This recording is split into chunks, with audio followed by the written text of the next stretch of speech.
We have the incredible privilege this week to read Parshas Vayera, and the Parsha opens up with the mitzvah of Bikur Chomel, the mitzvah of visiting the sick. Avram Avinu was just a few days after the Bris Milah, and the Torah says, Vayera Lav Hashem, HaKadosh Baruch Hu appeared to Avram Avinu, V'hu Yoshev Pesach HaOel Kechom Hayom, and Avram Avinu was sitting at the entranceway of the tent at the heat of the day.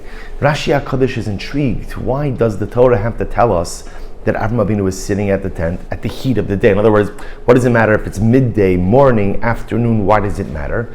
So Rashi points out something amazing, that it was an unusually hot day. Why would HaKadosh Baruch Hu turn up the temperature so significantly? Because the Ribbon Shalom did not want Avram Avinu to be bothered, quote unquote, with having to entertain guests. We know that Avram Avinu was the paradigm of chesed, of charitable kindness. And he made it a point in his life to have an open home. He made it a point in his life to always have guests. And HaKadosh Baruch Hu knew that Avram Avinu, even though he was physically ill from the Bris Milah, he would have still gone after guests. And therefore HaKadosh Baruch Hu performed, called a miracle, changed the normal course of nature, in order that guests shouldn't show up to Avram Avinu's tent because it was unusually hot outside. So it's interesting to notice as follows. So here you have Avram Avinu sitting outside, waiting for guests. The sun is blazing hot, no guests. If you're Avram Avinu, you're thinking to yourself, why is everything going so wrong? Why would HaKadosh Baruch Hu prevent me from doing a mitzvah? Why would Hashem not help me out? And here's the incredible part. Meanwhile, Hashem is helping Avraham out. Hashem is going ahead and doing, in other words, the blazing heat of the day was actually for the benefit of Avram Avinu. It was for the good of Avram Avinu, and yet Avram Avinu probably felt like he was being put at such a profound disadvantage.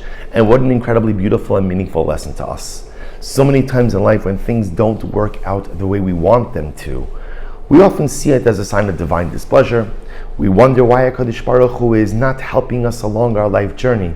But perhaps in those moments when things are not working out as we had planned or anticipated, perhaps it's dafka in those moments that HaKadosh Baruch Hu knows better what we need. He knows better. He knows better what we need more than what we think we need. Avram thought he needed to entertain. HaKadosh Baruch Hu knew he needed to rest. He needed to regain his strength. So many times in life we have a plan, we have a vision. I know what I need. I know where I have to go. But sometimes we have to recognize that ultimately HaKadosh Baruch Hu knows better.